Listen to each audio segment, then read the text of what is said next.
Hello guys! Hello Leo! Welcome dito sa aking channel, Kapalaran 888 Leo. Alamin natin kung anong messages, vibration, gabay, energy para sa iyong lahat, Leo. Wow! Unexpected income. And high honor, Leo. Wow! Congratulations. Leo, parang gusto kitang palakpakan dito kasi marami kang pinagdaanan for several years or for several months na talagang sobrang nagpanik ka sa usaping pera and usaping trabaho, negosyo, parang ganun. So, this week, sinasabi ng bara sa'yo isang hindi inaasahan na financial help or hindi inaasahan na financial prosperity na bundas, windfall, diba? Yung parang may mga ngailangan ng serbisyo mo, may tatawag sa'yo, may mag-email, mag-chat, mag-text na, uy, Leo, kailangan kita ngayong linggo, pwede mo ba akong tulungan, ganyan, ganito, in exchange of money, parang ganon. So, unexpected income, may papasok na pera, unexpected, or pwedeng in-expect mo siya, pero advance siya na dumating. So, eto siya. Okay, next card natin is High Honor. Ito is number 7, sorry. 25 to plus 5, 7. Matagal mo tong hinihintay eh. Doon sa mga Leo na like naghihintay ka ng promotion, salary increase, nag-apply ka sa isang company, sa isang institution, sa isang komunidad, hinihintay mo kung kailan ba yung tawag. Parang iniisip mo, nakapasa ba ako? Nakuha ba ako? Bakit hindi ako tinatawagan? So, nakikita ko na sa linggong ito ay posibleng makakatanggap ka ng tawag from the company, from someone na unexpected na pwedeng makatulong sa'yo. So, etong high honor na ito, para siyang 6 of Wands. Parang isang expected and unexpected windfall of money, recognition, awards, higher salary, payments, payouts, bonuses na darating sa'yo. Okay, para to sa'yo, Leo. Wow! Ang ganda ng barahan ng mga Leo.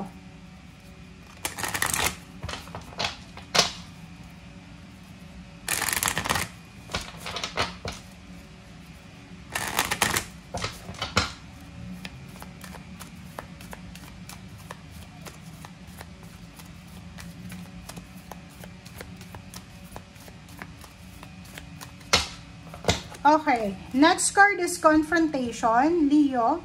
Bakit may confrontation? Next is new beginnings. Okay, Leo.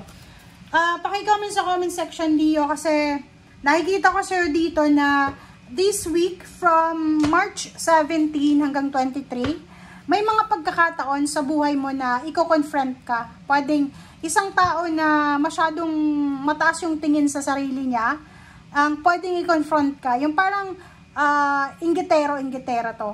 Alam nila na financially medyo gumaganda yung takbo ng buhay mo. Ay yung taong ito, parang hahanapan ka ng butas para ma-stress ka kasi alam nila na financially umaagos yung prosperity sa buhay mo. Ganun pag may naiinggit sa'yo, pag hitik yung bunga, babatuhin ka talaga. So, kailangan mo ditong piliin ng maayos yung pakikitunguhan mo. Yung parang, kung may mga taong itinitrigger ka, hinahanapan ka ng butas, naghahanap sila ng gulo, kino-confront ka, parang ang confrontation na to is yung parang the devilish confrontation, na parang hindi ka makakapag-say yes or no, kasi ano siya parang tinitrigger niya yung emotion mo. So mag-iingat ka, use your emotion, your energy sa tama, pick your battles wisely. Hindi lahat ng pakikipaglaban or hindi yung pag-iwas sa laban or sa gulo ay hindi yun rason na talunan ka. Hindi. Minsan matalino pa yun kasi isipin mo kung makikipag-confront ka, makikipag-away ka, ano ba yung makukuha mo? Magagalit ka, may stress ka, sasakit yung ulo mo, makakapagsalita ka ng negative, ng masama, wala kang makukuha. Diba? So, dito sinasabi, gamitin mo yung oras mo, yung energy mo sa mas maganda na pwedeng magdala sa'yo ng product, diba? Ng productivity, diba? So, next naman is, ito ay related sa first two cards natin, new beginnings. So, sinasabi ng baraha sa'yo sa usaping financial, Leo. Usaping financial, nakikita ko by the end, ng February to. February 25, starting February 25, 2025, nakikita ko sa'yo dito na parang doon nagsimula yung pagbukas ng mga unexpected or windfall of money, unexpected gains, financial gains, material gains sa buhay mo. So, nakikita ko tuloy-tuloy. Kung ano man tong nangyayari sa buhay mo na pagbabago ay tuloy-tuloy lang siya. Okay. Okay, Leo.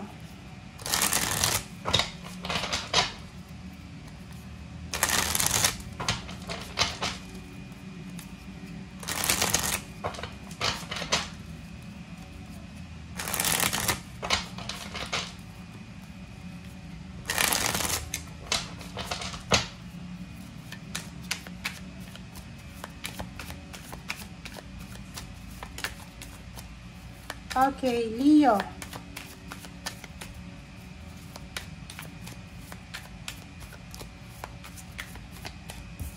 Okay, first card natin is Six of Pentacles. Six of Pentacles, ito yung pinaka-subject mo sa linggong ito.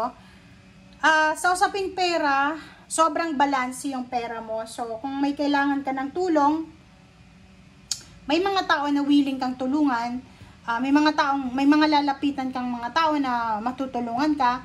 And at the same time, ikaw din, pwedeng may lumapit sa'yo, nahihingi sa'yo ng tulong na makakatulong ka naman. So, medyo balance yung financial, material things mo sa linggong ito. Okay. Queen of Wands, freedom, financial freedom, emotional freedom. Ito ang posibleng darating sa'yo sa linggong ito. Hindi ko alam kung bakit lumalabas yung freedom sa baraha mo. Pwedeng may kamag-anak kang nakakulong, or pwedeng may kamag-anak kang may pinaglalaban na hustisya, may mga injustices silang nangyari, mayroong kamag-anak kang OFW na parang hirap na hirap siya sa kanyang kontrata, meron kang mga kamag-anak na may mga relasyon na gusto nilang makipaghiwalay pero hindi nila magawa, gawa ng takot sila. Parang may mga kinakatakutan sila. So, nakikita ko sa'yo dito na may mga good news ng freedom. Anything na free, anything na kalayaan, ay posibleng makuha mo sa linggong ito as a good news. Three of Pentacles. So, nakikita ko sa'yo dito na posibleng sa linggong ito, may mga iba sa inyo, Leo, na makakapag-isip kayo ng negosyo. Diba? Yung parang yung iba sa inyo, mayroon kayong i-open na business or this week ay pag-iisipan mo, ito yung negosyo na gusto ko eh. Diba? Parang ganun. So, pag-iisipan mo sa linggong ito kung ano yung negosyo na to na sisimulan mo with someone else. And Four of Swords, nakikita ko na Leo, as much as possible, kailangan mong i-prioritize din yung sarili mo. Kung pagod tayo, magpahinga tayo. Kung marami tayong mga confusion sa buhay, marami kang iniisip, negative or positive, make sure na pag-isipan natin to ng maayos. Huwag tayong magpadalos-dalos. Ang Four of Swords na to ay nagsasabi na if hindi ka sigurado sa decision mo, make sure na ipag-pray mo siya, mag-meditate ka, contemplate, and at the same time, as much as possible, huwag tayong gagawa ng decision kung hindi tayo sigurado. Okay? Okay. So, nakikita ko sa'yo dito, ito yung rason, 'di ba? So, parang, yung iba sa inyo dyan, marami kayong pinagdadaanan na stagnation eh. 'Di ba? Yung stagnation na, yun nga, sabi ko sa kanina, may mga injustices or anything na stagnation na pinagdadaanan. But, ang good news dito is, nandito na yung Death card. Death card is transformation. It's endings, positive endings, and new beginnings. Nandito yung new beginnings. So, sinasabi na, tapos na. Sa linggong ito, pwedeng, ito na yung end ng paghihintay mo. Ito na yung end ng paghihirap mo. Ito na yung end ng sakripisyo mo. Ito na yung end ng kung ano man na hindi maganda na nangyari sa'yo. Okay? Okay. So, next is, nakikita mo dito na yung ibang Leo ay naghahanap sila ng solusyon. Yung ibang Leo ay nag-iisip sila, which is maganda naman. Ang Two of Swords nito, sinasabi ng barahan na nasa tama kang direksyon. Pag hindi mo alam kung ano yung sagot sa'yo, instead na makinig ka sa mga kuro-kuro or mga advices ng mga tao sa paligid mo, make sure na magpahinga ka muna. Kasi ito ayoko tong barahang to. Itong page of swords na to. Kasi itong page of swords na ito, hindi siya yung information na dala niya is para guluhin yung isip mo. Yung information na dala niya is para i-trigger yung emotion mo. So, kailangan mo siyang pag-isipan. Hindi lahat ng balita, kwento na ibibigay sa'yo ay tama at totoo. 'Di ba? Kasi minsan, ang mga balitang ito ay pwedeng magdala sa'yo ng pain, heartaches, pwedeng magdala sa'yo ng regrets, pwedeng magdala sa'yo ng negativity, pwedeng magdala sa'yo ng mga kung ano man na panghihinayang sa buhay. Okay? Seven of Pentacles. So, yun. So, nakikita ko sa'yo dito, naghihintay ka ng pera, naghihintay ka ng love life, naghihintay ka ng emotional support. Nandito sila. Sinasabi ng baraha sa'yo, Six of Pentacles, andyan sila eh. So, halimbawa, sasabihin mo, Leo, naku, yung kamag-anak ko, hindi ka naman maasahan eh. Kasi, every time na humingi ako sa kanila ng advices, ng tulong, financial, emotional, pero wala naman silang binibigay sa akin. Dito sinasabi ng baraha sa'yo, no. Nasa Bible nga, di ba? Kailangan nating mag-ask.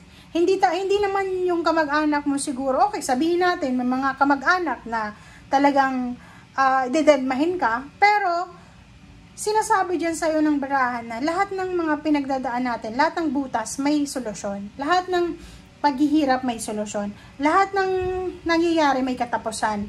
Lahat ng pagkakataon dito sa mundo ay lahat ng tao sa mundo ay binibigyan ng pagkakataon ng ating Panginoon, ng universe ng new beginnings. Diba? It's a new beginning. So, sinasabi dyan sa'yo, love life, hirap na hirap ka sa pagtitiwala kung totoo ba to or hindi.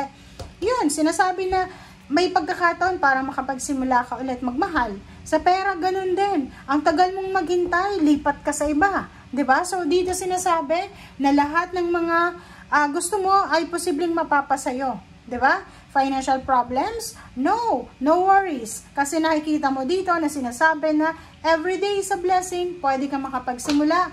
Bankrupt ka? Pwede kang makapagsimula. Nawalan ka ng relationship? Pwede kang makapagsimula. So, hindi ka dapat nag-aalala. Hindi ka dapat umiiyak. Okay? So, thank you guys for watching. Bye!